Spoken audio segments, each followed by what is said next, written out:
Hello, ladies and gentlemen. Welcome back to Tailosive Tech Live on YouTube. Apple's saving their favorite announcements for last, or maybe their least favorite, depending on how you look at it. But yeah, there originally was a refreshed, enhanced, next gen, whatever you want to call it. Apple didn't really provide a specific name for it, but um, they unveiled it a while ago. It was not even at last year's Dub Dub. It was at Worldwide Developers Conference 2022 that they showcased this, but the timing of it was quite bizarre. You know, it looked really cool.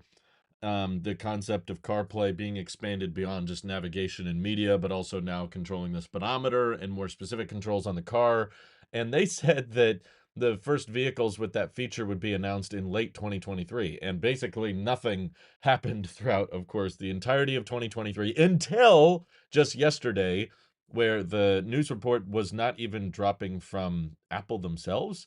It's not even from Porsche or Aston Martin, even though those are the first vehicles, but from Car and Driver. So I have this queued up for you so we can all look at it. Apple's next generation CarPlay environment arrives in 2024. So this is how it looks on a Porsche. But the funny thing is, Porsche didn't get too specific other than it's coming to some kind of Porsche vehicles in 2024. I assume, though, it must be a Taycan that we're looking at here because they have a battery percentage down here, not a fuel gauge. So I would assume that means they're referring to an EV. We know Tim Cook says he drives an EV. I personally predicted it was a Porsche Taycan. It could potentially be a Porsche Macan because they did just announce an electric version of that. But yeah, in my opinion, it looks a bit different than what originally was unveiled. The only automaker that did get a little bit more specific was Aston Martin. But they do not have that many screens in their car, and they're kind of small. So they have more dial optimized speedometers and gauges behind the steering wheel, but also putting like you're now playing front and center right in the middle. Kind of interesting choice. Also, if we zoom in down here, you can see the HVAC controls and the fan speed kind of like covering up the navigation, even though they have all these other buttons and dials down here, which probably help control the HVAC. Simultaneously, you've got now playing and other apps going. And I don't know. All I'm trying to say, the reason I'm not doing a video on this and I'm instead doing a live stream on this is because I'm somewhat disappointed. Like, the only actual vehicle models that are confirmed to support the new upgraded CarPlay is the DB12 Coupe and the DB12 Convertible, which if you open them up, yeah, it's a good looking car, but it starts at $250,000 and it's not an electric car. So that's why I'm not talking about this on Tailosive EV, because this has more to do with Apple than it does to do with electric vehicles. Um, but yeah, the user interface compared to what was originally unveiled, I think definitely seems a lot more scaled down, but I still have a lot more questions because, of course, the potential of next-gen CarPlay feels like the sky's the limit. Like, what if your iPhone has control over everything going on in the car? Not just media, not just navigation, but now it's in control of the speedometers. You can control the doors, maybe even the hatch, and hopefully my hope that we haven't seen confirmation on yet is could it precondition the battery pack for fast charging if you're gonna DC fast charge it soon. That would be kind of fully giving up all control. And how does that work with the car's built-in software versus you know um the iPhone powering everything? At least in the current version of CarPlay, you're kind of casting. You know, if it's wired CarPlay, it's more of a direct video signal. But if it's wireless CarPlay, you're kind of sending a wireless cast of a UI to the car display. And that can get laggy potentially if your iPhone's in the middle of doing something else. We've seen it get laggy on other cars where if you're using wireless CarPlay and you access the camera and you're trying to take pictures and videos with your phone, then the CarPlay UI gets really laggy, which I imagine would be a huge issue if your phone is what's actually casting or controlling a lot of the UI for the gauges and the speedometer. If you're seeing um, your speed or you're seeing your navigation and that stuff starts getting laggy, yeah, I could imagine that creating a huge issue. I thought the image may have been the Porsche Macan EV that was recently showcased. It could be, but they didn't specify in the article. But I thought, as a good reminder, I should probably just show you guys what the original unveiling was. real quick because I have this whoa, all the music. I'm gonna mute that. But yeah, it was a lot more customizable. I don't know why CNBC decided they owned this, but this is definitely Apple's. So they're willing to show weather. These have fuel gauges on them, which I feel like, come on. I know a lot of cars still take gas, but you're Apple, right? If you're the kind of company that's going to stop selling leather, then why don't you just showcase EVs? I liked this look a lot better, though, with like the navigation and the RPMs with the speed and everything. So the original unveiling looked a lot cleaner to me. I liked the UI a lot more. And what we ended up getting was just, eh, it expands a little bit down low. This takes up a lot of space, and then it's just kind of behind a big grid of boxes. I guess that's the car's wallpaper or something. Also, I haven't sat in this car in particular, but this seems like a weird place to put your now playing. I guess maybe that's for passenger controls, and if you want to skip songs or pause music as the driver, you're supposed to use the buttons or something. Of course, it's very dark, so we can't see the entire UI. They don't have like real videos of them working yet, but technically, Apple did say, all this was going to get announced end of 2023, and it was like mid-December. We're like, is that supposed to be happening?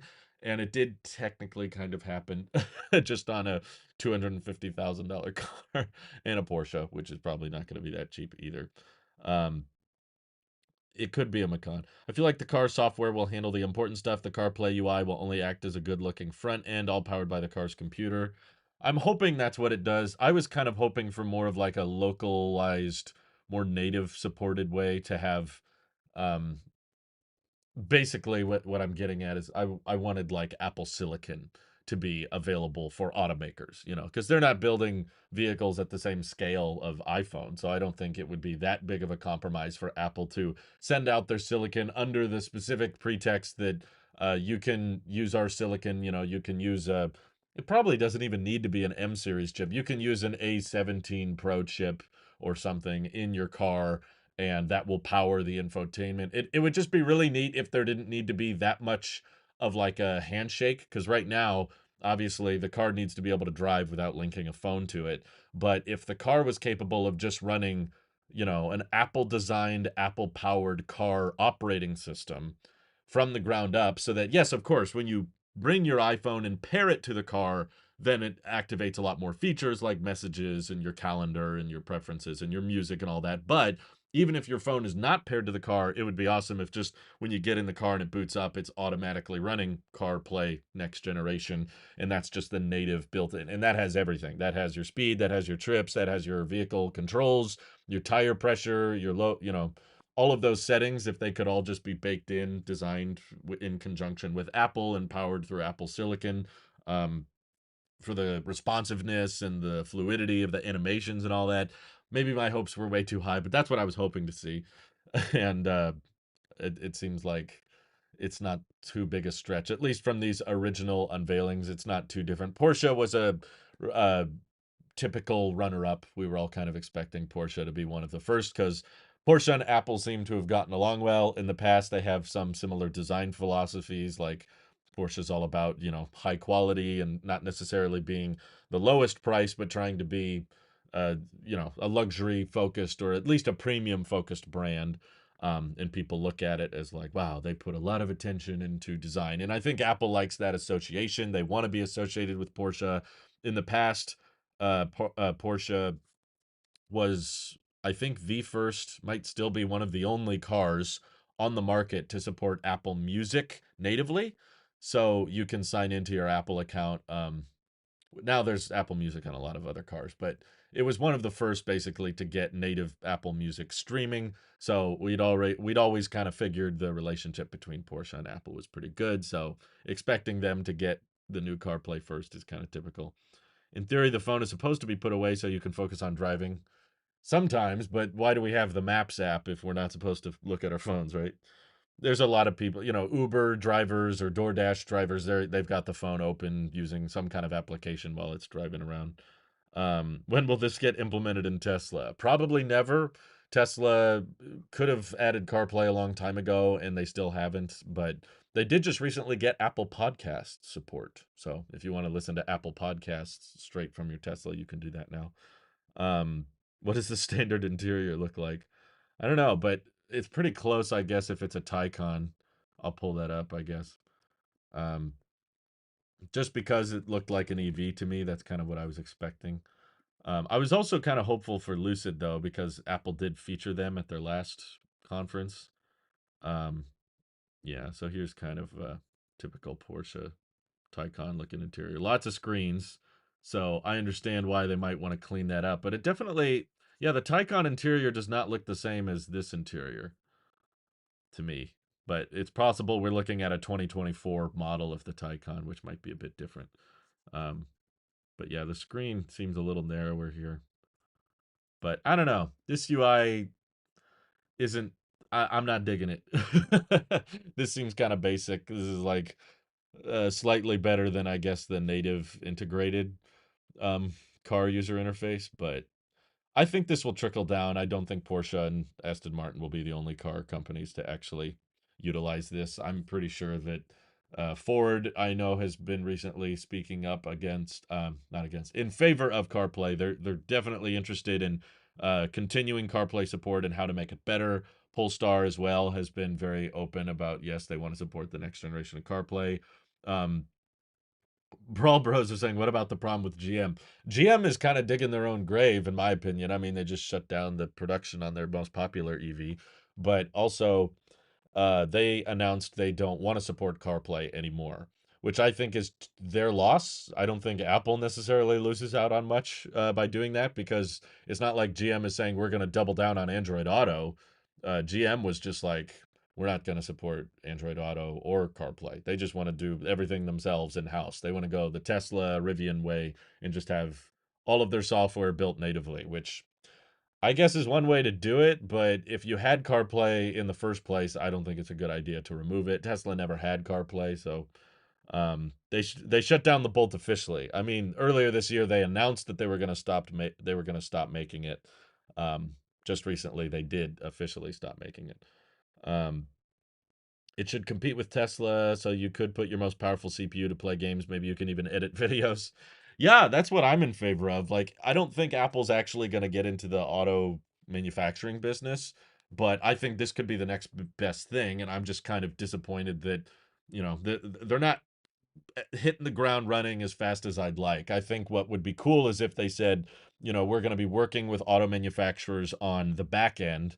We're going to help them design the user interface and the software, and we're even going to provide like you said, an Apple powered chip, an A series chip that's kind of running in the background, handling all of the infotainment, keeping things snappy and responsive. And yeah, maybe when you're parked, especially if it's an EV, if you're charging, you could have apps and games and stuff and streaming options just like Teslas have. And that would be really interesting. I think that would be a great way for Apple to kind of dip their toe in the automotive space without having the expense of having to build their own cars, which would be very difficult to do profitably, and probably far more complicated logistics wise to get into actual straight up vehicle production and all that. That's just a little too much for them. At least it's too much for Tim.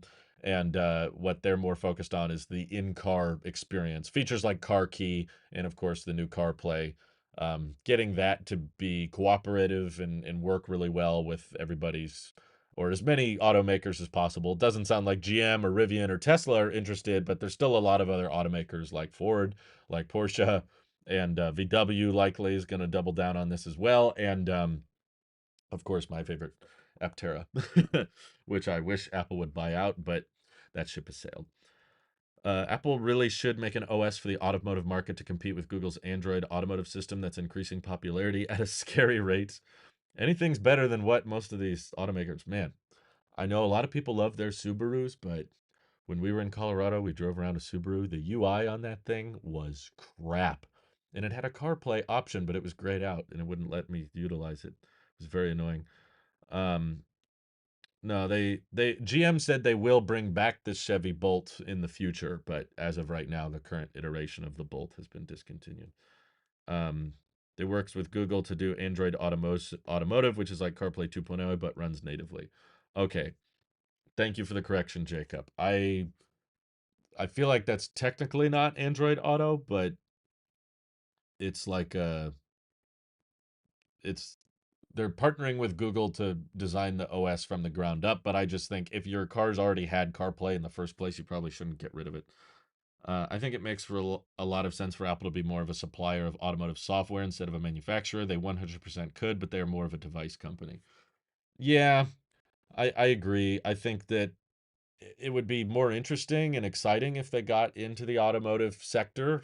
I think it would be cool, but uh, Apple's just too big a ship now. They don't want to do anything that's too drastically different from what they're comfortable with, which is kind of why Apple's less exciting to me now than they used to be. They've kind of covered everything that they're interested in, and now in the coming months, we should see them start moving into the spatial computing AR market, but I don't think that's a particularly huge or exciting market personally. Um, at least right now, at least in its current state of like $3,500. In the future, as it gets cheaper, maybe it can expand market share a little bit, but it's not going to be as easy to market, and I don't think it's going to take off as quickly as things like the iPhone or the iPad did.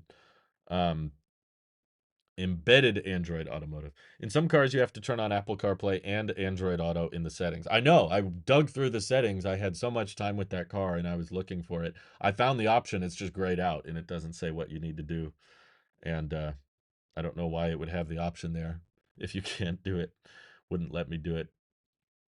But man, there's so many car UIs that are like feeling 10, 15 years old. They're so dated that I'm in favor of either the auto manufacturer, you either got to have a really, really sweet native built in operating system, or you should support CarPlay and Android Auto, of course. Like, or better yet, a combination of the two would be great so that you have the option.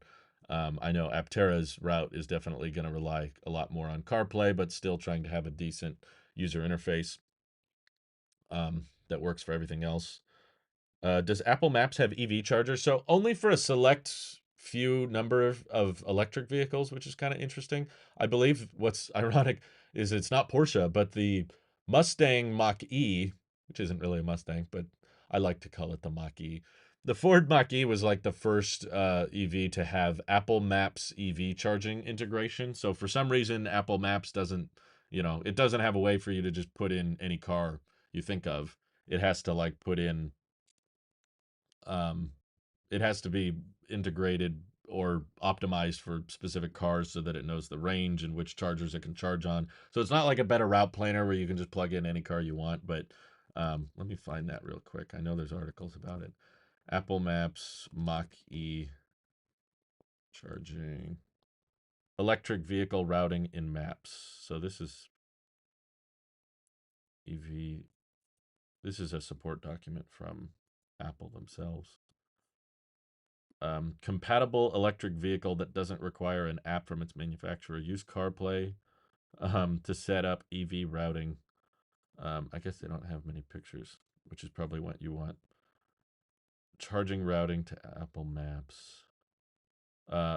For supported vehicles, Mach-E and Porsche Taycan. So that's about it. There's a lot more EVs than that, but that's what they have support for, at least right now.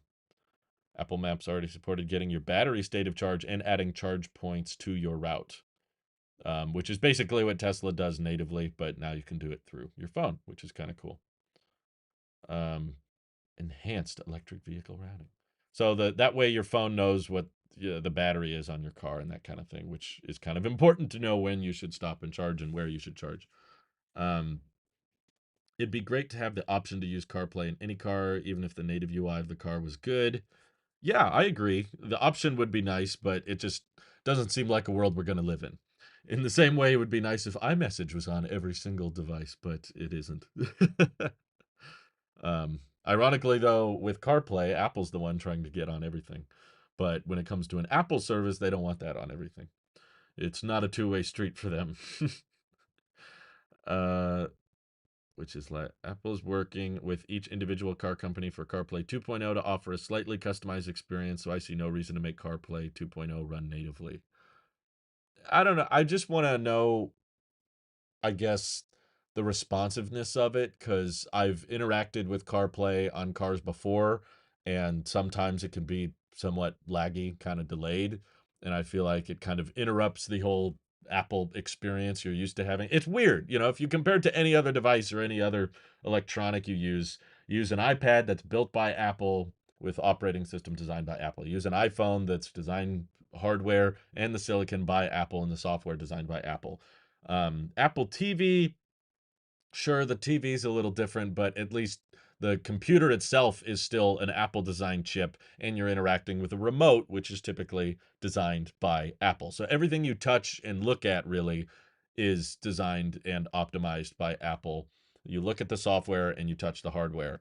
With the car, suddenly Apple's not in the picture anymore. Suddenly it's like someone else is in control of the display, the digitizer, the hardware, and the computer in the back end. Someone else is in control of all of that, and then just your iPhone basically blows up or continues its UI on someone else's hardware, and it's not really. I mean, you're casting in some ways, but that can create lag issues. So that's why I was more interested in just having the car natively from the ground up. Basically, do what GM is doing with Google, where the car from the ground up is kind of being designed for Android automotive.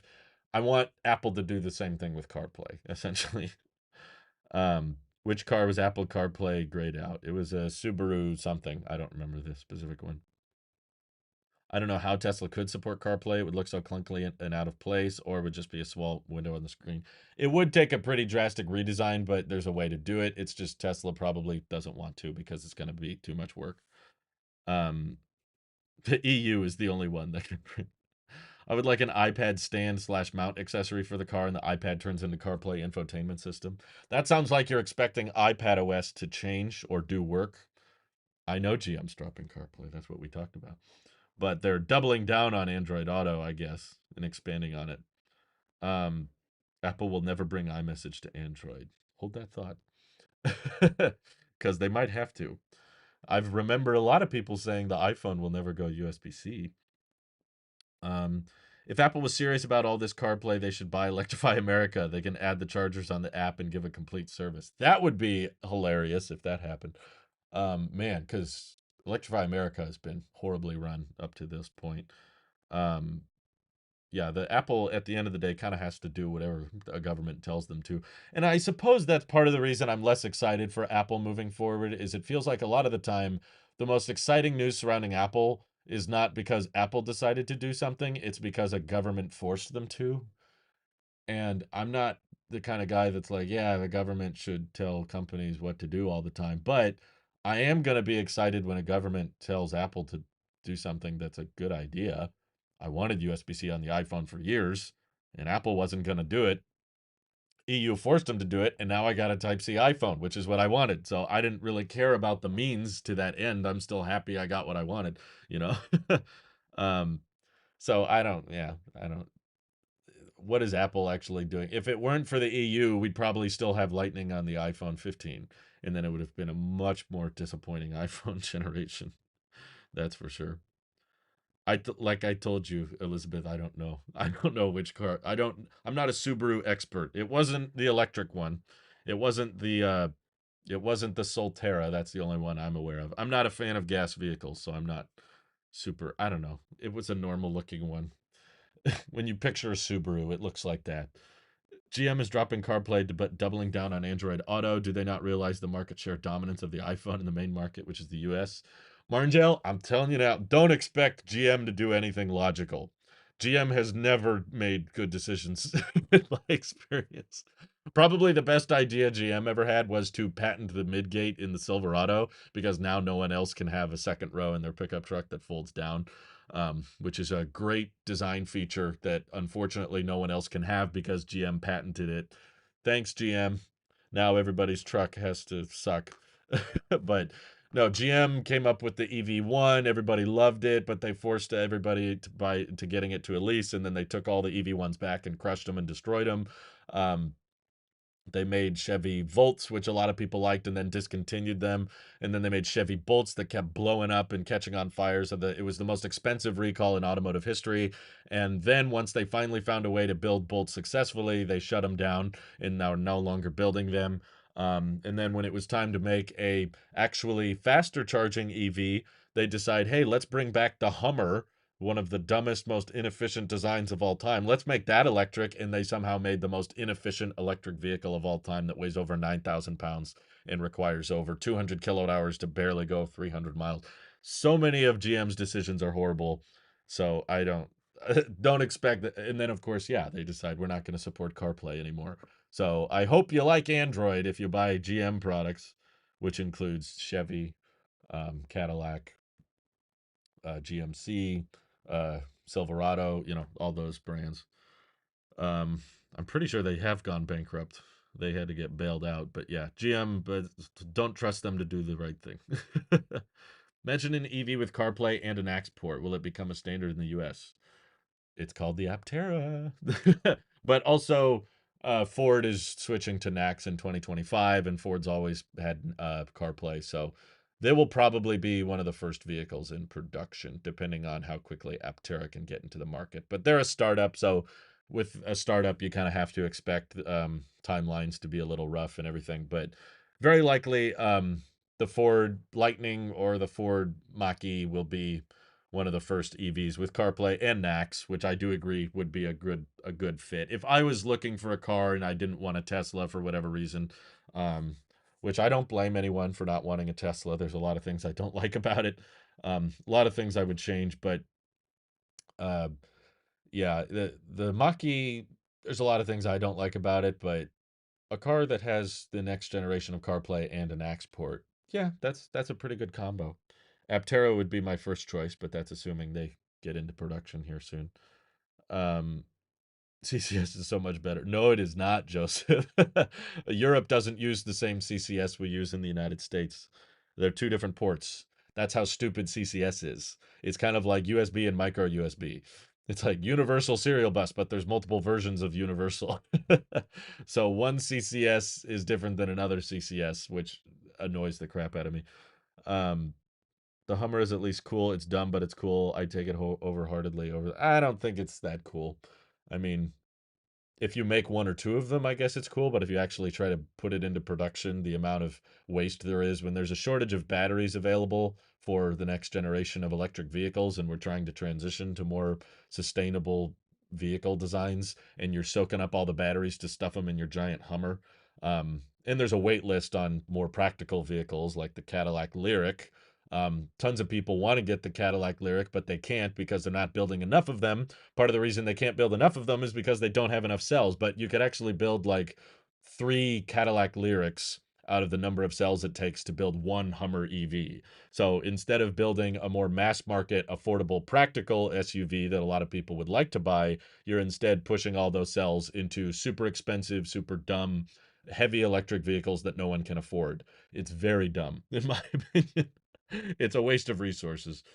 Um, just have the European standard. Why? It's worse. It doesn't support as fast a speed. It's much bigger. It's much clunkier. It's less accessible. It's more prone to the pins not lining up because of how they wear out.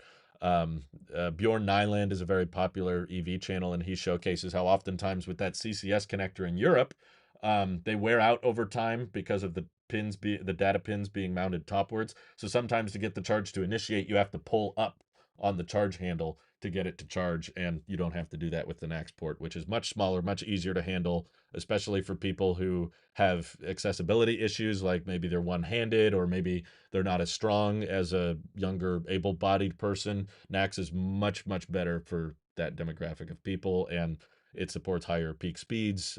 It can do vehicle to grid, vehicle to load, vehicle to home. The only advantage of CCS2, which is not the same as the United States has, but Europe standardized CCS2, which is a bit more optimized for three-phase electricity. How do you? I'm not going to explain it very well, but um, we have different electricity standards and power standards in different parts of the world. But the only advantage is EU standardized it very early, which means that all chargers in all cars have the same port. It's not a great port, but at least they all have the same one, unlike the United States, where we still don't have a government mandated port. But luckily, it seems like the entire automotive industry has basically switched over to the NAC standard anyway, because it was just so abundantly clear that this port is miles better, so there's no competing with it. Um, Sometimes dumb can be fun. I think it can be fun, but if you're taking away accessible, affordable options from people who want one, then it's not as fun. Uh, I live in the UK, so we have the safest plugs. Congratulations. The Hummer EV is basically for those who don't like EVs. I should know because I know people who drive the Hummer EV personally, and that's what he says. I know. I'm like, why do we need to cater to people who don't want EVs with an EV?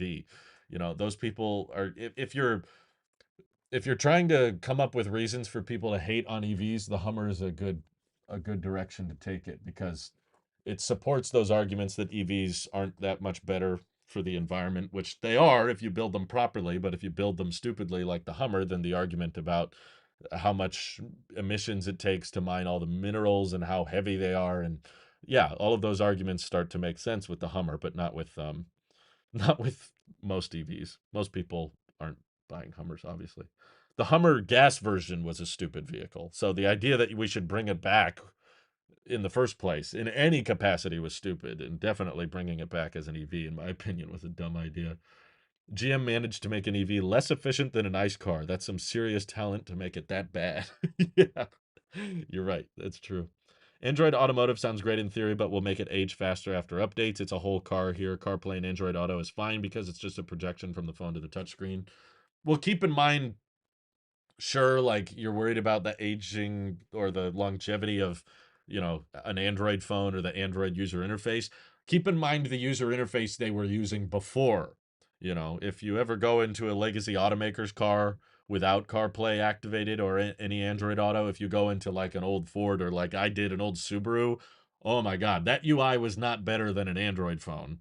That it was horrible. It was laggy. It was unresponsive. The refresh rate was low. The touch screens were not good. So having like an Android tablet that's basically powering the whole car, that's at least designed by Google in a somewhat modern, newer way, that's going to be better than the really horrible, clunky UIs they were using before in the first place. Um, Hummer EV is not mass market. I think GMC used to learn engineering, manufacturing, supply chain, etc. Question is, what did they learn? Not much. Um, I know the Hummer EV is not mass market, but it takes a ton of batteries to build that thing. And if you would have put those battery packs or those cells into more mass market vehicles, then they would have been more valuable than just becoming a big toy. From the H1 to the HEV, even for the military, I'd argue it's stupid. Yeah, I agree. I very much the Hummer from its inception was just a bad idea, but now it's quickly becoming a car live stream, isn't it? um, if we need to switch something, we need our own. Yeah, I mean, like, there's a lot of countries where the steering wheel's on the opposite side anyway, so it's not like cars are switching between countries all that much. Normal car software gets updated less than Android. I'd rather take 2 years of Android updates than having to get CDs from dealers. Yeah, I was gonna say, in the past, if you wanted to update legacy automakers software, you had to go to the dealer, get a flash drive, plug it in.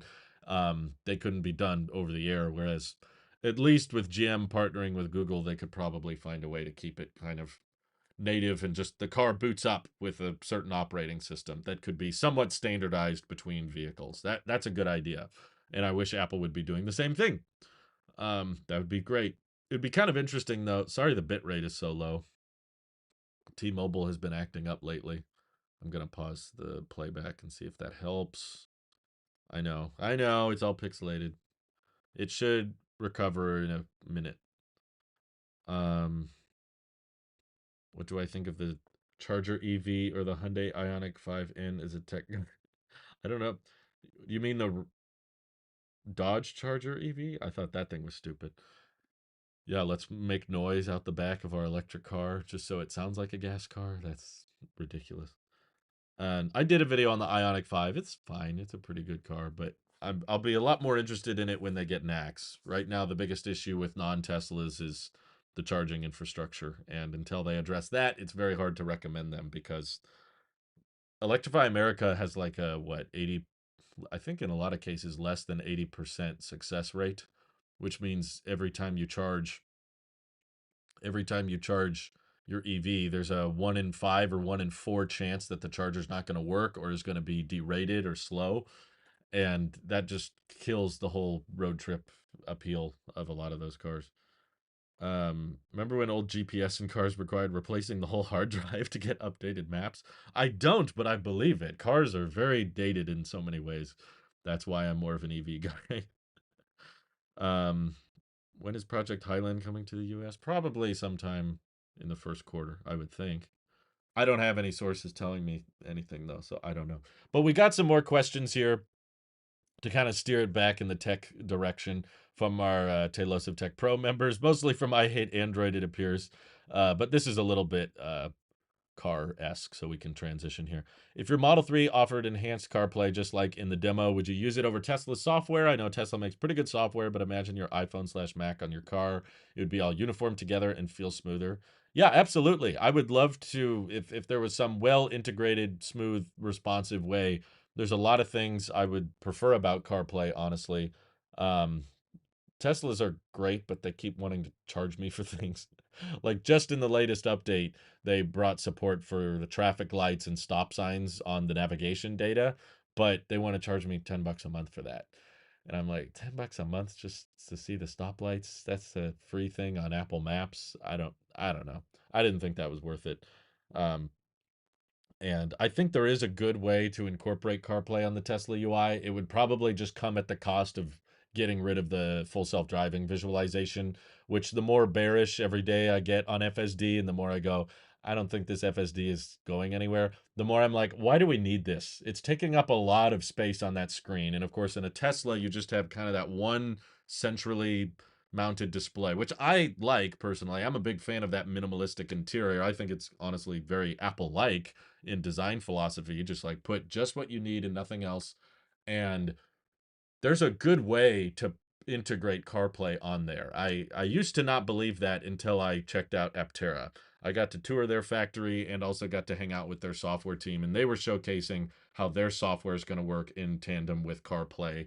And I really liked it. After looking at it and experimenting with it a little bit, I was like, this is actually much nicer than, in my opinion, what the Tesla has. But the Tesla just wants to constantly show you that giant FSD visualization, which the more I think about is kind of pointless, right? Because if you don't pay for FSD, the car's not really doing anything with that information most of the time.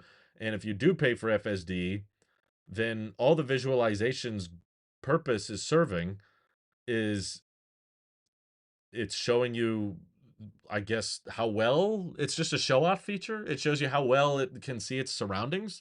But if you really genuinely believe that Tesla is going to achieve full self driving and the car can just do everything itself and you don't need to pay attention, then that visual would be pointless, right?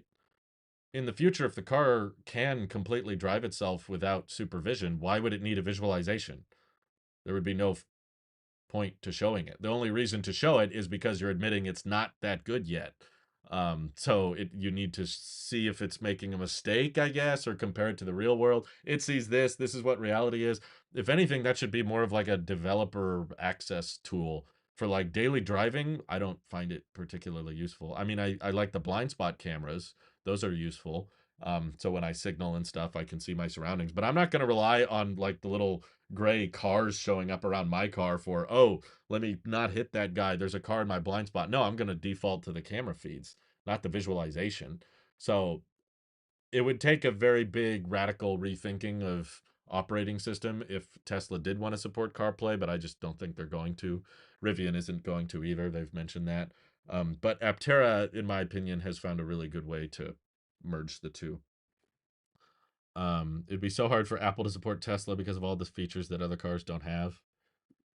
Yeah, well, CarPlay is pretty basic. The next generation of CarPlay, I guess, would be a bit more challenging. But again, that's on Tesla's end, not really Andrew's end. I'm sorry, Andrew, Apple's end. Hasiel, thank you for tuning in. Would you see CarPlay as the number one Tesla request by fans? I don't know. How do you rank that? It's hard to get data because it's hard to send out a poll that you can confirm only Tesla owners are voting in. But yeah, I know it's definitely up there. It's definitely high on the list. I know a ton of people have asked for it, and it's probably like the highest requested thing that Tesla has actively said they're not going to support. Everything else, another one I can think of is bird's eye view, but Gives the ability to customize the look as much as Tesla will allow, and the ability to have your settings in any Tesla you drive. Well, that's probably not going to happen because Apple stopped advertising on Twitter, and now Elon's probably bitter and mad against anybody who doesn't spend advertiser money on Twitter. So I don't think they're going to get along too well anytime soon, based on how Tesla was trying to kind of quietly remove Disney Plus and Hulu from Teslas if you hadn't used them, which I still think is a stupid idea.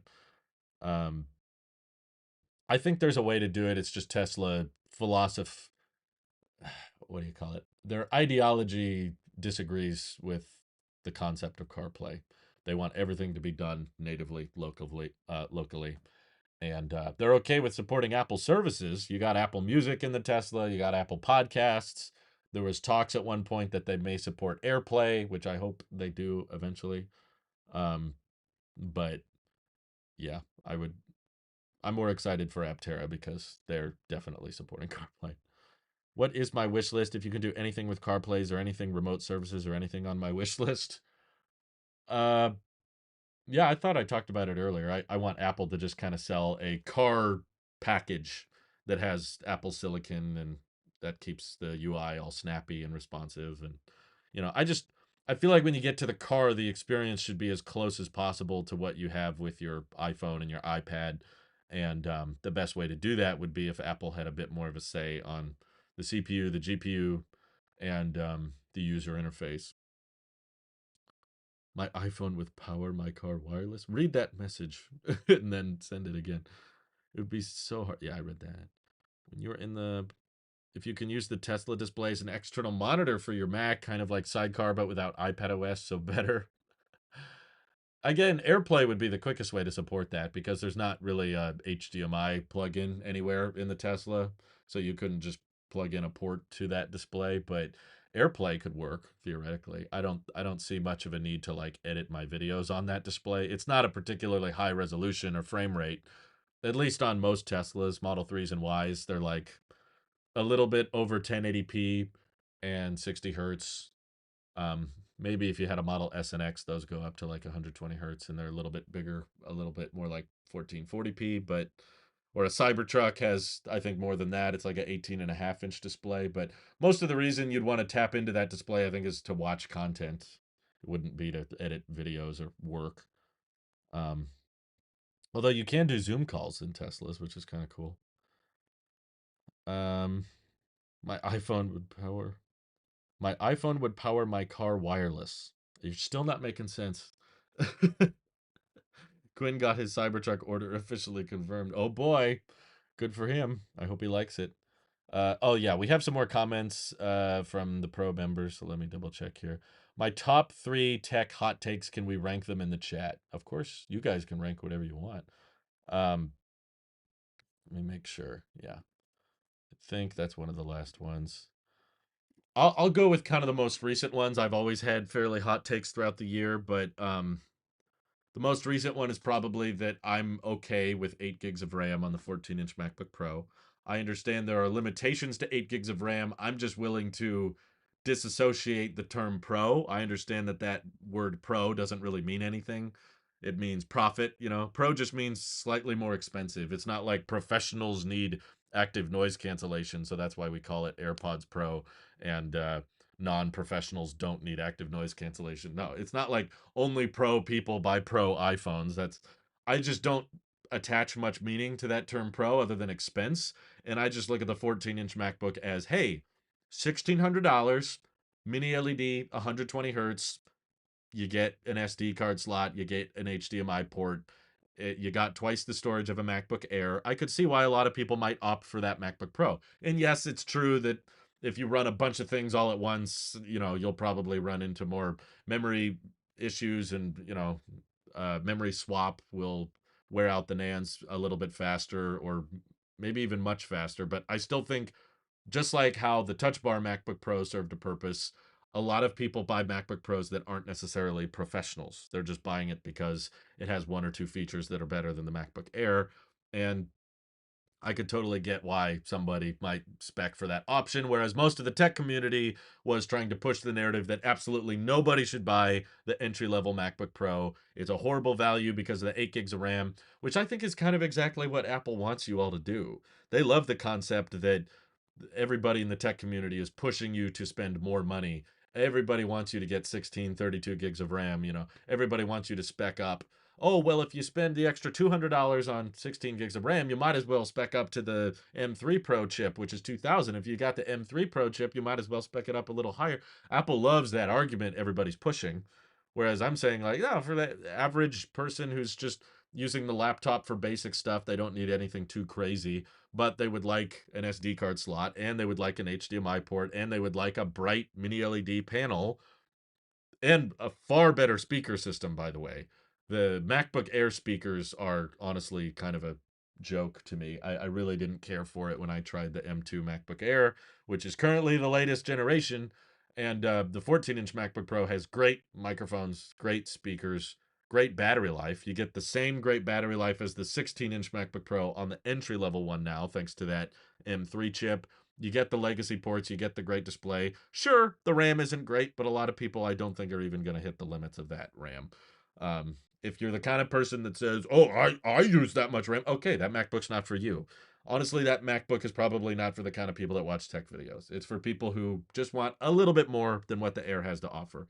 That's a hot take because every time I bragged about or boasted about, hey, you know what, the 8 gigs of RAM MacBook is pretty good. Everybody wrote and said I'm crazy. That's ridiculous. Dovanus, thank you for 12 months of support. Happy New Year. Do I think the new CarPlay will come to older model vehicles?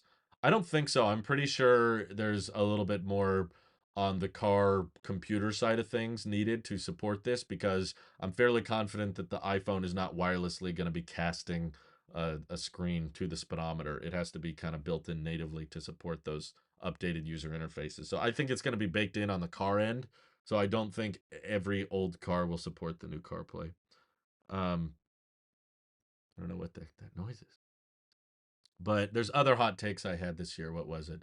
Oh, USB 2.0 speeds on the regular iPhone 15 and 60 hertz. I just honestly, I'm still fairly split on this. I still don't feel like I'm completely convinced I made the right decision on keeping the 15 Pro versus going with a regular iPhone 15.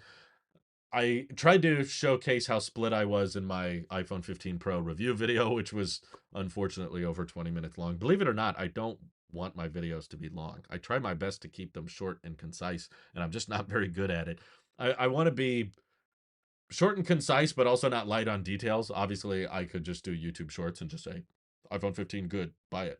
That wouldn't be very intriguing. So I try to summarize my thoughts and opinions in a concise, condensed way. And still, I talk way too much. That's why I do these live streams, is because my brain doesn't know when to stop talking. But the regular iPhone 15, I think it makes perfect sense to keep it 60 hertz, whereas most of the tech community was like, this is ridiculous. This is an outrage. There are super cheap Android phones that have 120 hertz, so the iPhone 15 should definitely have 120. And I'm like, not everybody notices it.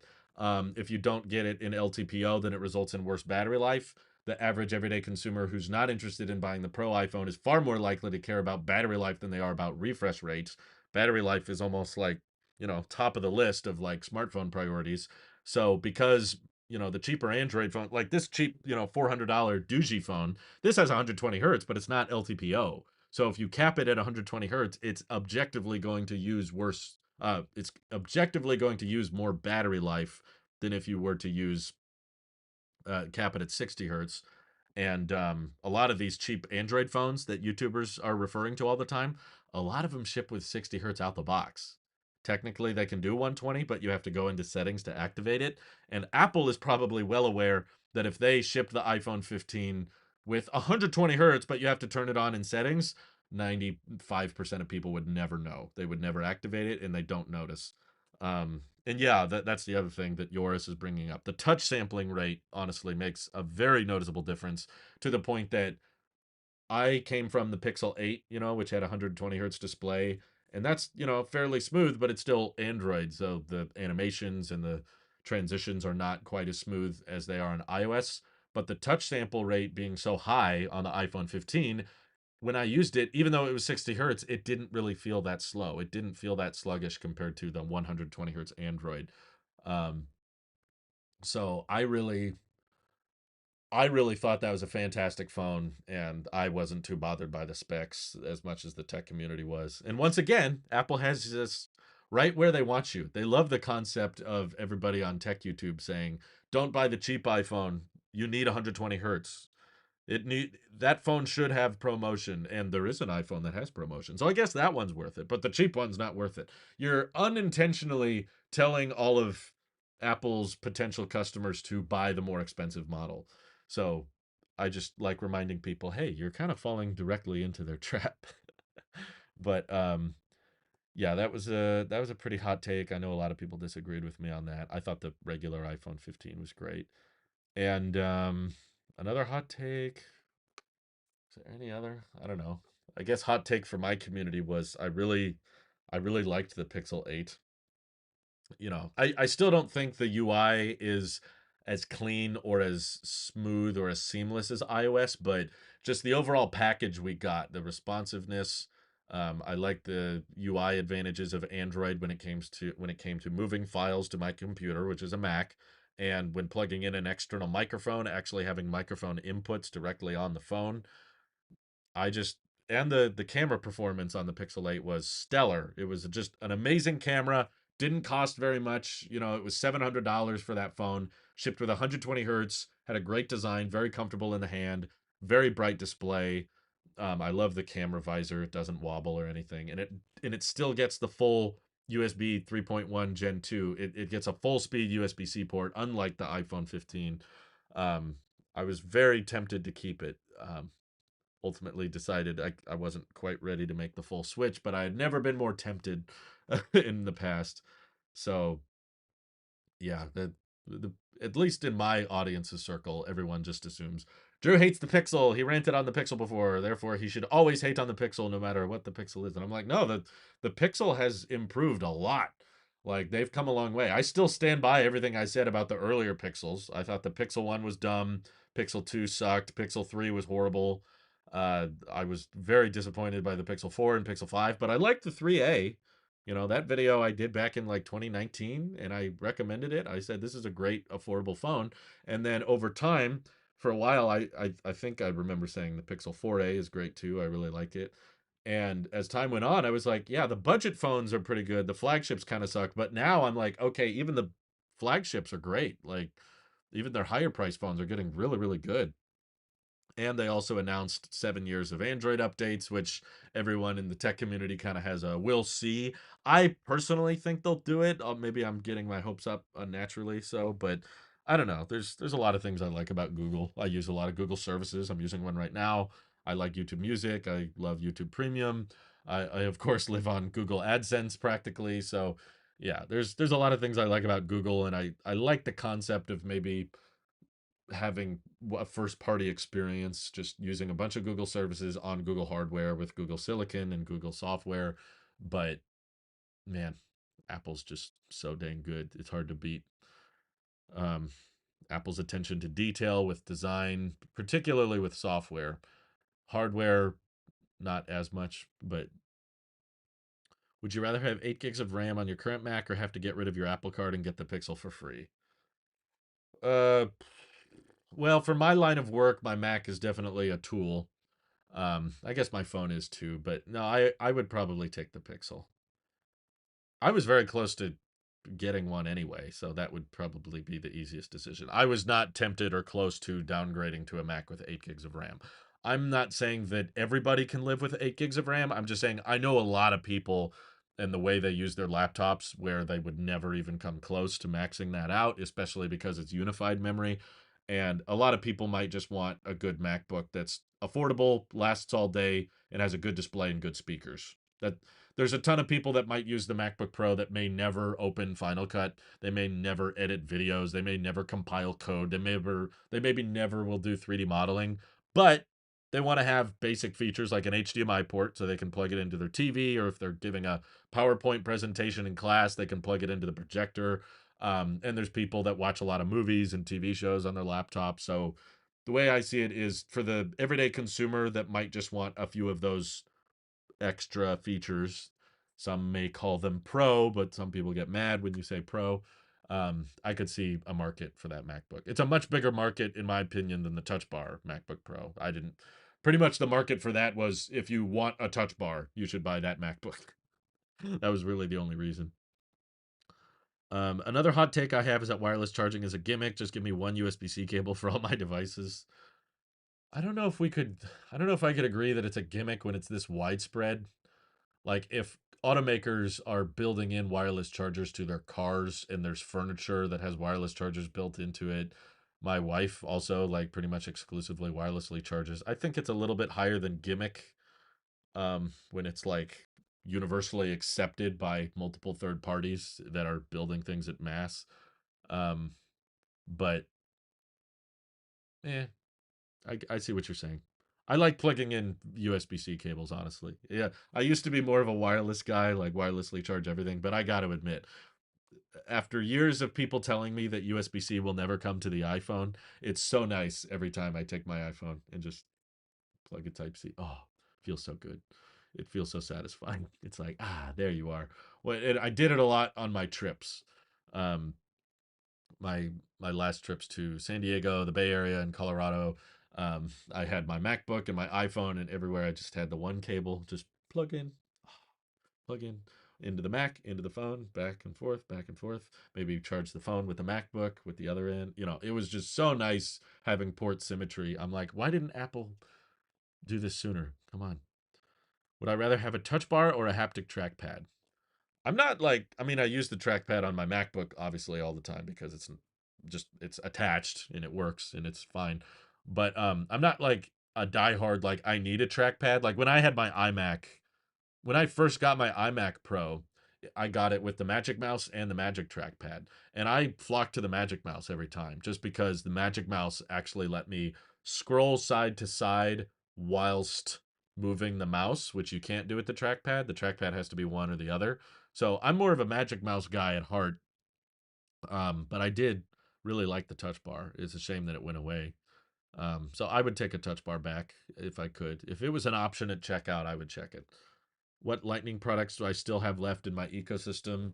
So this is just a matter of time. This is still an original first generation AirPods Pro, although they've replaced every part of it. So it's not technically the same AirPods Pro I got back in 2019, but I haven't had to pay anything additionally for headphones ever since these. Um, the left pod went out, so I replaced the left pod. Then the right pod went out, and I replaced the right pod. Then the case stopped working, so they replaced the case. So none of this is part of the original pair, but I haven't.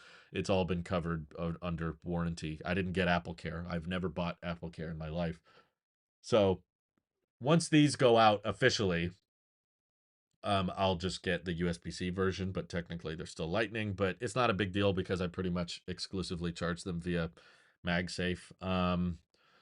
What else? I still have a Siri remote for my Apple TV that is Lightning. I don't charge it very much. The battery life on that thing is amazing. I feel like it lasts like 3 or 4 months between charges. So there's not a big urgency. And I also don't travel with my Siri remote, which is mainly where it comes in handy to have one port on everything. So I could spend the $60 to get a new Siri remote with Type C, but I don't I don't I'd rather just have $60 and put up with Lightning because the battery lasts so long. Also, my wife still has iPhone 10, which is Lightning, of course, and she has a iPad 10.5 inch, so that still charges via Lightning. So she's still kind of more immersed in the Lightning ecosystem than me. So for the time being, there's still going to be some Lightning accessories in the house, but we're definitely in agreement that she's not going to be, or I'm not going to be buying any more devices that have Lightning attached. So moving forward, it's going to be Type C only. But Drew's AirPods is an example of the ship of the Seuss paradox. What is that? I don't know that one, but it sounds interesting. Am I considering keeping your Pro or to go to Pro Max next year? I don't I'm not going to commit to anything until I try it. That's my new thing. I'm not agreeing to how long are you going to keep this, Drew, or when are you going to buy that? I don't know. I don't make long term plans like that. I'm just playing it by ear right now. For me, it makes the most amount of sense to use the 15 Pro. I'm using it right now for the webcam of this stream, and I'm happy with it. If at a certain point in the future it makes sense to go up to a Pro Max and I can justify it, I will. But at this time, I don't see any logic or reason to. I don't care about the Tetra Prism. I don't care about the telephoto lens. If I could have gotten the 15 Pro without the telephoto lens, I would have. I'm just not one of those people that zooms in a lot with my phone. And yes, my wife still wears an Apple Watch Series 3. She does. Plugging in HDMI for a school projector. Yeah. More like HDMI to VGA. Yeah. I don't know. I haven't been in school a long time. I don't know what y'all kids do anymore. I would like to be in the Google ecosystem, but other than their phones, I don't think the other products are as good as the competition. Yeah, I somewhat agree with you there. Would I rather Apple make a router or a printer? Ooh. Why do I have to choose? Why can't they do both? They used to make routers. I like the routers. I still have some friends with airport routers that were made by Apple, and they had like storage on them so you could have shared files between your devices. They were neat. Um Man, I don't know. I don't print all that much, honestly. So probably a router. What are you and Louise doing for Christmas? Nothing that interesting. We're just, you know, gonna wake up, open presents. I will not work. Sorry, I'm not gonna be posting videos on Christmas Day. Um, but we'll probably go check out, see how my grandparents are doing, and hang out with them. Make lefse, watch movies, stay cozy. It always warms my heart when I go to the grocery store or something during the holiday season and I see the sign that says "We will be closed for Christmas." I'm just like, yes, that's good. I feel bad for people that have to work on Christmas. I know some people have to, and it's like not up to them, or there's certain jobs or certain companies that kind of have to stay open for legal reasons. But I like when a business says that they're going to be closed because it means all their employees should be home enjoying Christmas. You know, I already got Louise stuff. It was some kind of sandal. I forget what it was called, but Louise wanted this special kind of sandal. It has a name that I'm blanking on, but she's excited to get it. What is more embarrassing, Beeper Mini's downfall or Spigeon? I don't know much about Spigeons, but that made me think of Casetify. I was watching a YouTube video that was sponsored by Casetify recently, and I was like, "Oh no, that's embarrassing." Um, yeah, a lot of printers suck, but I just don't interact with printers all that much. But I do interact with routers pretty frequently. Everybody kind of has to have a router. Not everybody needs a printer though. I don't know much about Spigeon. The ship of Theseus paradox is basically a thought experiment of having one product where all components of that product have been replaced. Oh, okay. I think I have heard of that. Yeah, he probably meant Casetify. You think Apple will be getting into the foldable market? I don't think so. I feel like they would have done it by now. It's not really new anymore. We've had foldables for 5 years now, coming up almost to 5 years. So I don't know. I feel like if Apple wanted to hop on that train, they would have done it by now, and I think it'd be interesting. I don't think I would buy it, but I want Apple to make a foldable just because Apple's so boring these days. All of the most exciting stuff surrounding Apple has to be enforced by governments. My best performing video the last couple months was about Apple supporting RCS, which was mostly government pressure and legal mandates. Like everybody else pushing them to support a standard. And that's honestly, even if Apple did natively support RCS, that's not very exciting of an upgrade. And the best thing about the iPhone 15 series was mandated by the European Union. um, so yeah, I just nothing Apple's doing other than I guess Vision Pro, but that's very niche and that's going to be very limited. Is not that intriguing. And of course, we've seen headsets before. I don't think this generation of headset is going to change all that much. This is why I spend a lot of time on Tailosive EVs because there's so much more to talk about. There's so much more innovation, so many new startups with new ideas and new concepts, and there's just objectively there's more to talk about in the EV space, in my opinion, than the Apple tech phone space. Um, would the Apple foldable need to have for you to buy it? I would like it to be small. If they had it like a mini iPhone when folded up, I'd be pretty tempted. There's not a ton of situations though where I want a bigger screen. Most of the time these days I'm running into, especially with phones, I'm like, can you get smaller? There's not a ton of situations where I'm like, I wish my screen was bigger, except it's my MacBook. With my MacBook, yeah, I like a big screen. But the Desert Lad, thank you for the super chat. He says, I'm currently recording video off VHS tapes to digital, all family memories. Has your family slash parents saved their memories digitally yet or not? Yeah, we've backed them up. We did a lot of that last year. My dad made a lot of family videos, Christmas videos of us growing up. So I actually have a unlisted YouTube channel that none of you can ever find. But I have a separate YouTube channel just called Memories, which is literally just filled with digital versions of because YouTube has unlimited backup at full quality. You can upload 8K 60 FPS video to YouTube as much as you want. So I just have a channel with a bunch of unlisted videos, and I have a shared note on iOS that I share to my family members with all the names of each video and the links. So anybody, whenever they want to, if they want to go watch an old Christmas video or an old family video, they just click on the link and it opens YouTube, and they can watch it on their TV or their computer or their phone. They can watch it wherever they are as long as they have internet, and it's backed up and it's free and it doesn't cost anything. So thank you for the super chat, Desert Lad. But yeah, it's great when we can digitize all that stuff to preserve it best we can. I've found as many old DVDs and family VHS tapes as I could and digitize them.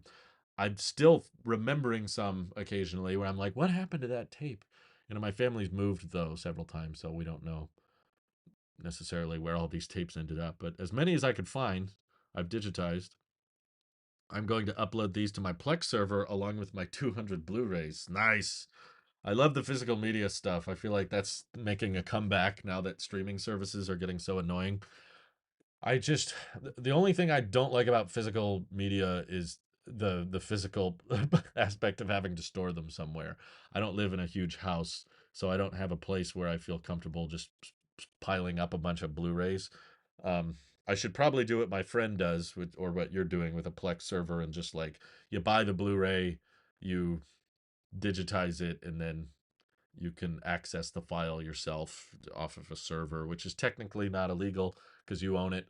As long as you don't distribute it or sell it, then it's not breaking the law. I want to do it ethically. I want to do it morally, and I just don't want to have to buy a bunch of Blu-rays. I guess the best case scenario is to have a friend that buys a lot of physical media, and then you can just hang out with that friend and watch all the stuff. But good for you. I was just watching a little documentary bit on Chris Nolan and physical media and how that affects the industry and all that kind of stuff.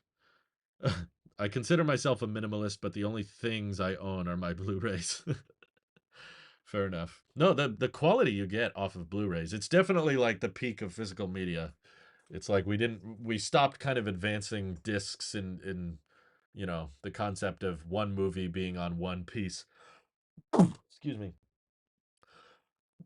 One piece of physical media. We kind of peaked with Blu-rays, and you can get 4K copies on there and stuff. But it's interesting that there's just like this tiny disc that can hold a piece of media at a very high resolution and high audio. It's pretty cool. If they came out with a camera, do you think it'd be akin to Alesia in terms of price and prestige, or more consumer friendly like a Canon or Sony? Knowing Apple, they tend to be a bit more consumer friendly. So if Apple made a camera, I would expect it's probably going to be more like a Sony. But I'm kind of giving up on that idea now that they shot an entire Apple event on an iPhone. It's probably only a matter of time before they start filming Apple TV Plus shows on iPhone. I used to think, please, Apple, make a dedicated camera. You use dedicated cameras to film your events, so you should make one. And then they filmed an entire event on a 15 Pro. And I was like, okay, I can't use that argument anymore. That means they definitely agree the iPhone is their long-term camera goal. If they can't find a way to make the camera better on the iPhone, then they're just not going to do it. Why do I think the API went up on Apple Card savings with all the rumors of a new partnership in the air? That was hilarious. I saw that. Yeah, I think it was this morning. So even though the partnership with Goldman Sachs and the Apple Card is ending, um, the interest rate went up on the savings account. I wonder if they're doing it just because they know the partnership is ending, so they don't really care if Goldman Sachs gets screwed. There might be some terminology or some contract they had with Goldman that says that the interest rate It can be adjusted after a certain number of months. They launched the savings account back in April, and now it's December, so it's been 9 months. So maybe that was when the contract ended, and they said, "Okay, can we up it after the 9 months?" And they're like, "Ugh, "Well, we're ending the partnership anyway, so go ahead, fine." But yeah, that's quite hilarious. It feels like kind of a it feels like kind of a scam. They're kind of like, screw you. We're gonna take as much interest out of you as we can. Have I experienced burn-in on any iPhones? I genuinely never have. I've never picked up any iPhone and seen burn-in. And that includes my wife's iPhone 10, which was the first OLED iPhone that I got on launch day, and it has been used every single day since then. Um, and I still do not see any burn-in on that. Although, what I should preface, and we might do a video on this later, we have noticed a lot of cellular slowdown on the iPhone 10. It's gotten fairly annoying for my wife. You know, my wife doesn't like buying new tech. She doesn't want to upgrade, you know, even if I tried. She wants to keep using it until it, you know, stops working entirely. But um, there's been so many situations where she has signal, but probably because her phone doesn't have 5G and the carriers are throttling all the 4G towers, she's just getting really slow cellular speeds on her iPhone 10, where a lot of apps just straight up don't open in areas that are not like dead zones. They're clearly like, you know, we're not in the middle of nowhere. There's like cell towers around and I'm getting good speeds.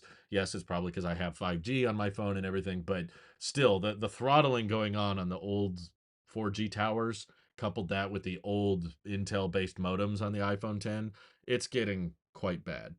Um, if anything pushes my wife to upgrade, it will probably be the slow cellular speeds. My dad owns one of those. You're right; they're the same size. What are you talking about? One piece of physical media I own. Vinyl records. Oh yeah, I have a lot of family members that collect vinyls.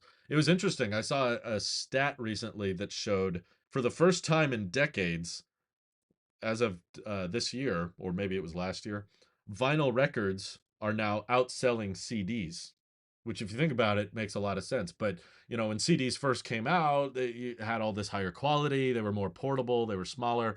So a lot of people wanted to buy CDs, and of course, those overtook vinyl records pretty quickly. But now vinyl records have this like vintage, authentic feel to them. A lot of people prefer the sound that comes out of them, and they get the turntables and they like the size. And there's just a novelty to collecting vinyls now, which I understand. They sound great. And of course, there's very few people buying CDs anymore because all of our music, we're streaming it or buying it, and we're doing it all digitally. So there's still a pretty big collector's market for vinyls, but not much of a collector's market for CDs. So vinyls once again have surpassed CDs, which is interesting. Verizon is making the iPhone 8 horrible now. Yeah, it's quite noticeable because I've used my wife's phone and I've used older phones in these same areas, and man, it is like I remember using this phone when it was new. The cellular was not this bad. And we did speed tests. It's not just a matter of like, oh, the modems are getting old. It's like, no, the straight up cellular connection to this location has been objectively slowed down, probably to prioritize the 5G service. Um, the Desert Lad super chatted again. Thank you so much. Rewatched your old videos. You're less arrogant today. Well, that's good. I hope all of us can say we're wiser and maybe a little bit more open minded than we were 5, 6 years ago. What I can say, vinyl and laserdisc are the same size. Oh yeah, laserdisc. That was a interesting medium. I wasn't really. It was kind of laserdisc was kind of gone by the time I was born, or not as popular. When I was growing up, DVDs were like the new thing. Like I remember as a kid watching a lot of VHS tapes, and then one day my dad coming home and saying like, "Hey, this is the new thing. It's a DVD, so it looks like a CD, but it plays video." And I was like, "What? There's a menu?" When I was a kid, that was like the new cutting edge tech. And I remember when Blu-rays first started coming out, it was also being debated with HD DVDs. That was like the Betamax versus cassette, you know. Um, and I was like, I don't know about that. If we're going higher resolution and more people are getting access to faster internet, I think we should just go straight to streaming. I remember being against Blu-ray as a kid because I was like, no, I just want to just stream everything, do it all digitally. And now as I've gotten older and I've realized how annoying it is to have to pay for all these streaming services, and movies keep getting removed and no one knows where movies are anymore. Is that on Max or is that on Disney or is that on this? I got to look it up again. Oh, they moved it. Oh, you can get it on Prime, and then you go on Prime. Actually, it's only a rental through Prime. It's just this big mess. And yeah, now I'm starting to understand. It's kind of nice. I kind of like the idea that you just buy it and you own it and you can watch it whenever you want, and it doesn't buffer and there's no ads, and you don't have to worry about it being bought out or merged with some other streaming service, and that other streaming service is going to want you to sign up with a new email, a new password until they merge it with some other service, and then the prices go up, and oh my god. Yeah, it's getting old. It's getting old fast. You and I are in the same age. Oh, that's funny. What music service do you recommend? YouTube Music, Apple Music, or Spotify? They all kind of do the same thing. I've used all of them pretty extensively. I used Apple Music for 6 years. I used Spotify Premium for 2 years. And now I've used YouTube Music exclusively for like a year and a half or something. They all, in my opinion, like, sure, the UI is pretty different. Apple Music, in my opinion, has like the best user interface. Um, Spotify has the best recommendations, but YouTube Music honestly has impressed me. I really like the recommendations YouTube Music provides. Apple Music, I don't know, it's different. It's like Apple Music's recommendations feel inclusive, of like they implore you to listen to different kinds of music that you've probably never heard of. But I feel like Spotify's algorithm knows me better. Like, most of the songs that or artists that I really like and really love and have discovered in more recent years, I've discovered through Spotify. And then YouTube Music also knows you pretty well, but probably not as much with discovery. I feel like YouTube Music is less likely to recommend to you smaller, less known artists, and is more likely to recommend big, well known artists, whereas Apple Music is kind of the opposite. Apple Music has super high bit rate and high quality and everything, but I'm not an audiophile. I don't really notice most of the time. I listen to YouTube Music and I still think it sounds great. But Apple Music has the cleanest user interface, the lyrics and the UI and everything is really nice. But the thing I've noticed is I don't spend a lot of time navigating music libraries. I pretty much just open the app, find the song I want, and hit play. It's a couple seconds. So yes, while Apple Music has the cleaner UI, I'm not going to spend an extra $11 a month just for that user interface, because I don't spend a lot of time in there. Um, and the main reason I use YouTube Music is because it's included with YouTube Premium, which I really enjoy and appreciate because I watch more YouTube videos than anything else. And the money you spend on YouTube Premium goes towards the creators you're watching. So it's like a built-in native way to support the creators you're watching and still not have ads. So that's why I'm a big fan of YouTube Premium, and YouTube Music is included with that. So if you're a big fan of YouTube and you watch a lot of YouTube, I think YouTube Music is probably a good deal. If you're not a big YouTube person and you don't care about premium or anything like that, you could go either way. They're not that different in price. Spotify Premium, depending on, a lot of people can get them cheaper through their plans, like their phone bills. I think some carriers include Apple Music for free, or some streaming services will throw in Spotify, or if you're a student, you get a cheaper option. I say they all kind of do the same thing. So just get whatever one is cheapest for you. Get whatever one saves you the most amount of money, because they all kind of work fine.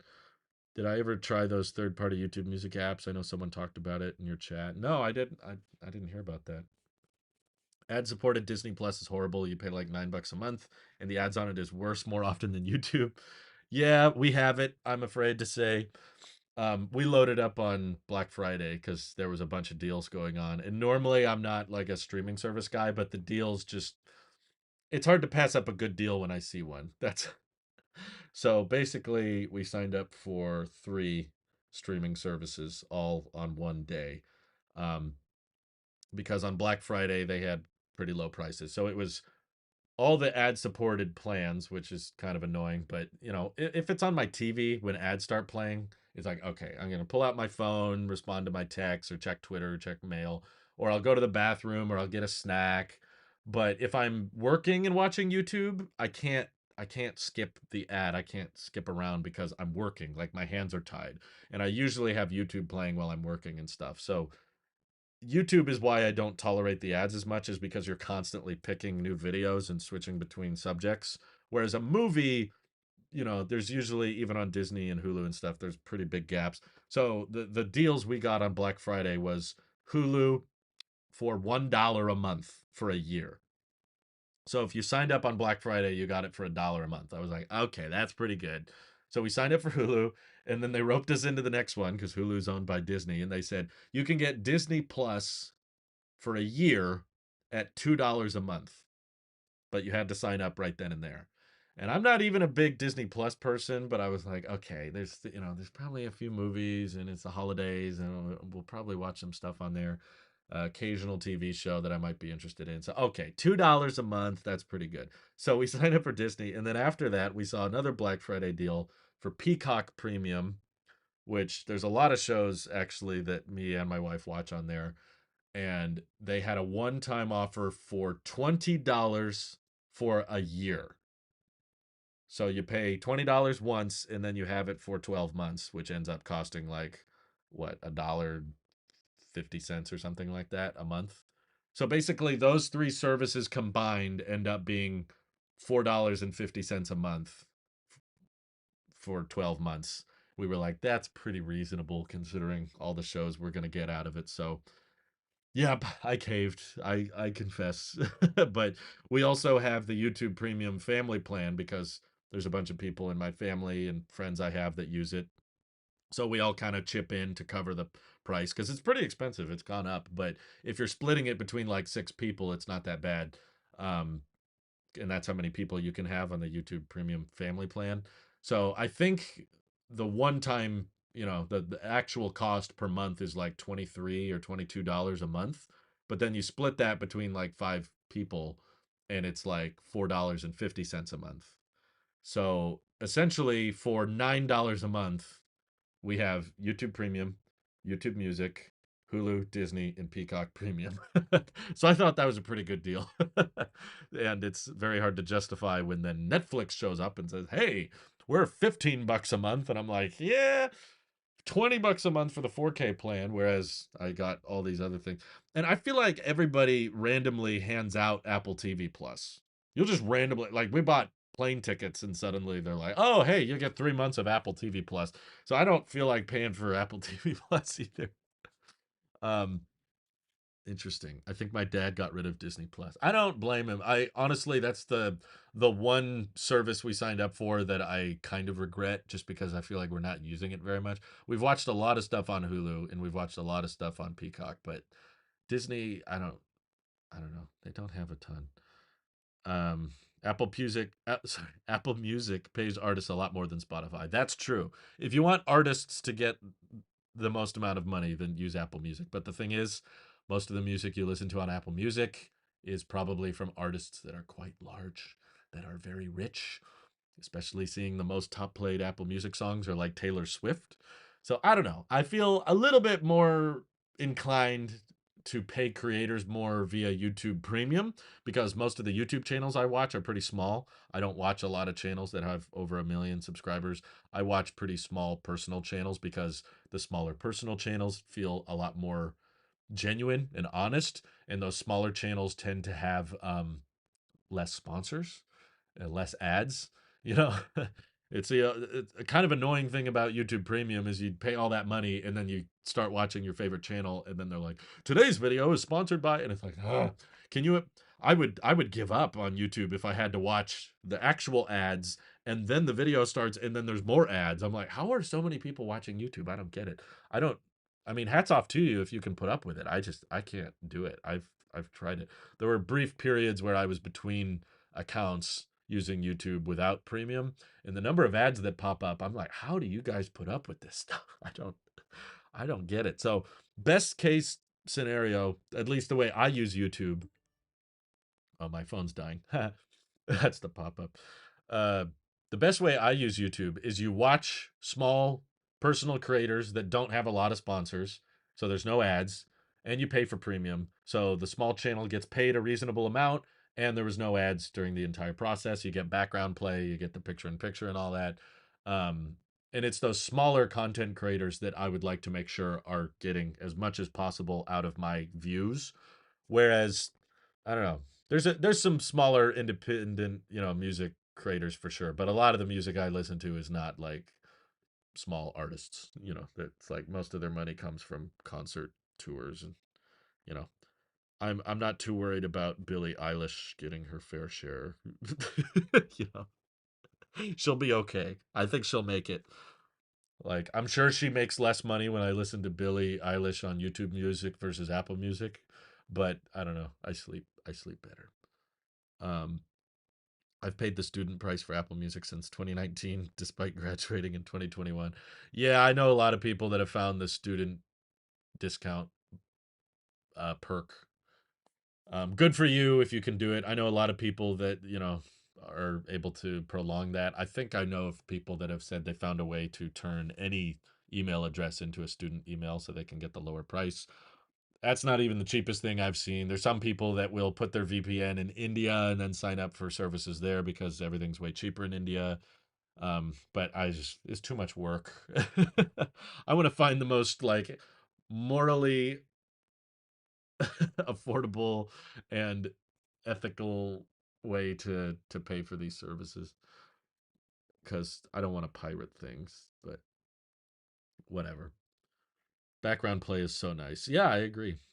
YouTube's with ads is terrible, never going back. I agree. I mean, I know a lot of people get uppity when they're like, imagine paying for YouTube Premium. You're paying all this money to billion-dollar corporations. And I'm like, most of that money goes to the people you're watching. Most of your premium membership is not going to YouTube, for the record. Same thing with advertisers, which is the whole issue I've brought up with ad block. You think you're punishing YouTube. In reality, you're punishing all of your favorite content creators because most ad revenue goes to the creator. It's 55% versus 45% goes to YouTube. So you're technically hurting both parties, but most of Google's revenue comes from search, whereas like a lot of your favorite content creators, like 60 to 90% of their revenue comes from YouTube ads. So when you use ad block, it's far more hurtful towards creators than it is YouTube, which is why I don't recommend it. Um, I'm trying to edit videos for my tiny channel and editing on the Intel Arc A77. I don't even know what that is. Holy crap, good for you. I don't like Spotify due to fraudulent transactions. They have no customer service to tell them to stop. It was annoying over a few months. Really? I've never had issues with that. That's interesting. My dad has YouTube Premium. I don't. YouTube Premium needs to have a bundle with YouTube TV. I'm kind of surprised they haven't found a way to couple those services together. I'm not a fan of cable TV. We never had cable TV growing up, but my uncle actually has YouTube TV. He was offering it to me. He was like, I can offer you the password if you want it." And I was like, I don't even think I would use it, but he's a sports guy. He likes to watch a lot of sports, and I don't. I don't watch any sports. But he was showing me the UI. I'd never seen YouTube TV before until my uncle was showing it to me, and I was like, "Oh, that's kind of neat." The content itself, I'm not that interested in, but the concept of just on his phone, he's able to just seamlessly switch between all of these channels, and the transitions were really smooth and really clean. And just anywhere he had internet, he could watch any TV channel. I was like, that's cool. That's kind of neat that that's possible now. But I think it's a very difficult royalty game that YouTube is playing to get the cable providers streaming their content to YouTube and then YouTube rebroadcasting it. I wonder if it's very profitable because I know they've raised the prices on YouTube TV in the past, but my uncle just insists, well, this is cheaper than paying for cable TV, so it's worth it. Um, so he really likes it, but it's not for me. It's still like $80 a month. To me, that's insane. That's ridiculous. But if you're used to paying for cable TV, apparently that's really good because people who pay for cable TV and sports are used to paying 100 or $150 a month. So you can get YouTube TV for like 80. It's like, oh, okay, that's more reasonable. But someone like me, who's like, I'm getting Peacock Premium, Hulu, Disney, and YouTube Premium all for $9 a month. I am not interested in paying $80 a month to watch people argue over a, I don't know, fight over a football. Which cable influence service is the best? I have no experience with any of them, but I've heard good things about YouTube TV. Um, the other thing I like about YouTube Music though is you get a lot more remixes because you can basically access any fan made, artist renditions. And I like a lot of like mashups. There's a lot of fan made music that I've found on YouTube Music that I listen to pretty regularly, and I can't find a lot of that stuff on Spotify or Apple Music. So I have Apple Music for free for a couple of months through some promo. I like it. I'll use it if it's free. I don't want to pay for Apple Music, but occasionally there will be some promo, click this code and get free Apple Music. And I'll go, okay, usually through Shazam. I don't know why Apple owns Shazam, but if you go to Shazam's website, sometimes they just hand out free Apple Music. So I'll take it when I have it just because I like the lyrics feature and the UI is clean. But I've noticed that when I switch over to Apple Music, I'm like, oh man, I can't get all these mashups. I know, Elizabeth, I got it. I signed up for Hulu. That's why it's $1 a month for me. Why I heard streaming service is more expensive than cable. I mean, it can be. It depends on what tiers you get, though. I feel like if you pay for all of the maxed out tiers on every service, yes, you could probably get it to cost more than cable, but it'll be ad free on all of it. All of the most expensive streaming service tiers don't have ads. There's Disney Plus for $9 with ads, and then you pay a bit more, and then there's no ads. Um, a lot of people say Hulu's good for live TV. I haven't tried it. Get a lot of bootlegs on YouTube Music. I don't know. YouTube Music feels more dank to me, which I like. I listen to a lot of dank music. I got Disney Plus and Hulu for $3 a month for a year. Me too. Okay, so Elizabeth got the same promo I got. Did you get the Peacock one though? That was $20 for a full year. What is that? I would gotta no. 20 divided by 12. So it's $1.66 a month for a year. So I'm just gonna wait until the Black Friday deals. I'll have it for the year and then cancel it if they don't offer it back, but I'll renew if they offer me again the Disney the Black Friday prices. Um Apple Music recommendations is trash. Yeah, it's a little weird. It feels human to me, which I believe Apple has said that they have like humans curating the music. I think I can tell. It's like, yeah, it feels like a person chose this from me. It's not based on what I like. It's just like, you should be listening to this. And I'm like, should I though? Anyway, we could talk all day about this. I'm going to answer the last comment on the I hate Android train because he asked a lot of questions. By the way, if you're a Tailosive Tech Pro member, you can ask questions before the live stream. So if you don't make the stream, your question still gets answered. He said, if Tailosive Tech got hacked and deleted, would I be willing to start this channel back up from scratch, or would I solely become a full-time YouTuber? It would be really rough, of course, but absolutely. Like there's an audience, and I'm pretty sure that once most people found out what happened, they would probably find the new channel and subscribe, and I could probably get it monetized pretty quickly. And yeah, we'd be back to normal pretty quick, I think. If you can, do you prefer to pay annually for a service through one payment? Absolutely. That's part of the reason I love Mint Mobile so much is you only have one phone bill a year. And that's something I hate about having T-Mobile home internet is there's no way to pay for it annually. So if there's something that goes wrong, like so many services do, their billing can get screwed up, or the credit card on file gets old, or there's a transaction bug. That's happened so many times with T-Mobile, which is why I prefer paying for things annually because it's just a one-time. All right, did the transaction go through? Okay, it did. We're done. We don't have to have 12 transactions throughout the year because I know I'm going to keep paying for this service. I'm not going to cancel my Wi-Fi, right? I kind of need that. So if I can pay for something annually, I do. In fact, sometimes we'll even pay our power bill in advance if we can. If there's just like a credit card, or not a credit card.